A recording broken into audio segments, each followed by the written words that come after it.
बिस्मिल्लाहिर्रहमानिर्रहीम। अस्सलाम वालेकुम व्यूअर्स, आप देख रहे हैं डाइनिंग। और आज हम एबटाबाद की मशहूर अलियासी मस्जिद के पकोड़े बना रहे हैं जो अंग्रेज भी बहुत शौक से खाते हैं। पकोड़ों की इससे आसान और क्विक रेसिपी आपको कहीं से नहीं मिलेगी। रेसिपी पसंद आए तो चैनल को सब्सक्राइब कर दें, बेल आइकन को ऑल पे कर देने से आपको वीडियो का नोटिफिकेशन सबसे पहले फ्री में मिल जाएगा। इन क्रिस्पी क्रंची पकोड़ों को बनाने के लिए 3 दरमियाने साइज के आलू ले लिए, इन्हें अच्छी तरह से धो लेने के बाद इनका छिलका उतार लिया है। आलू को लेंथ वाइज हम बराबर पीसेस में काट रहे हैं। जिस तरह से फ्रेंच फ्राइज के लिए हम चिप्स कटिंग करते हैं ना, बस इसी तरह से इसे काटेंगे। जिस तरह से हम चिप्स बनाते हैं ना, तो हम इनका स्टार्च निकालने के लिए बार बार वॉश करते हैं। बिल्कुल भी वॉश करने की जरूरत नहीं है। अच्छी क्वालिटी का बेसन 9 टेबलस्पून, नमक 1 चाय की चम्मच और लाल मिर्च पाउडर ये 1 खाने वाला चम्मच है। मैदा 2 खाने वाले चम्मच, आधी चाय की चम्मच गरम मसाला पाउडर। इन पकौड़ों की स्पेशलिटी ये है कि इसमें साबुत खुश्क धनिया इस्तेमाल किया जाता है।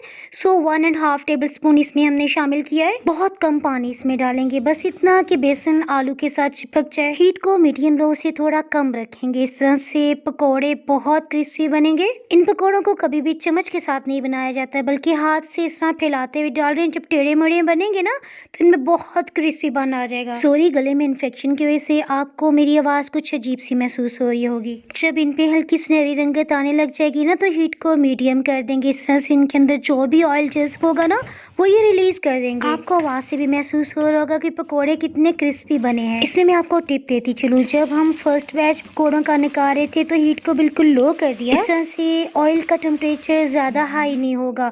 और सेकंड बैच पकोड़ों का डालने के बाद हमने हीट को मीडियम से थोड़ा कम रखा। पकोड़ों के साथ हमने वनीला पैनकेक्स भी बनाए हैं। इनफैक्ट घर में कुछ गेस्ट आ रहे हैं, सो मुझे टाइम नहीं मिला टेबल सेट की, और मैं पकोड़े आपको तोड़कर दिखा नहीं सकी कि कितने क्रिस्पी बने हैं। इन पैनकेक्स की रेसिपी अगर आप जानना चाहते हैं तो ऊपर आई बटन में आपको लिंक नजर आ रहा होगा, उसे क्लिक करके रेसिपी जान सकते हैं। अगर आपको ये वीडियो पसंद आई हो तो लाइक कर दें।